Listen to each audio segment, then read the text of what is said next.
अस्सलाम वालेकुम नाज़रीन, ज़हीम लगारी मुखातिब रहा हूँ। आप देख रहे हैं खुल के बोल। जैसा कि आपको पता है, हमेशा मरियम नवाज़ साहिबा खबरों की ज़ीनत बनी रहती हैं। आज भी कुछ ऐसा ही उन्होंने किया है।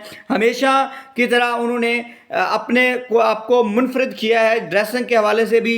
आज उन्होंने एक वर्दी पहनी है कांस्टेबल की और टोपी पहनी है आईजी साहब की, और उसके बाद उन्होंने एक स्टिक भी पकड़ी हुए है और जो बूट पहने हुए हैं वो मेल कांस्टेबल किसी के हैं। आप अगर गौर से देखें उस तस्वीर को तो जो उन्होंने बूट पहने हुए हैं वो किसी मेल कांस्टेबल के पहने हुए हैं। तो नाजरीन, हमेशा ये इस तरह की हरकतें करती रहती हैं और ख़बरों की ज़ीनत बनी रहती हैं, लेकिन इस बार ये मुश्किल में फंस गई हैं। तहरीक इंसाफ के एक वकील ने इनके खिलाफ एक केस दायर किया है जिसमें उन्होंने कहा है कि इन्होंने कानून का मजाक उड़ाया है। एक पुलिस कांस्टेबल की वर्दी पहनकर इन्होंने मजाक उड़ाया कानून का, लिहाजा इनके खिलाफ FIR दर्ज की जाए।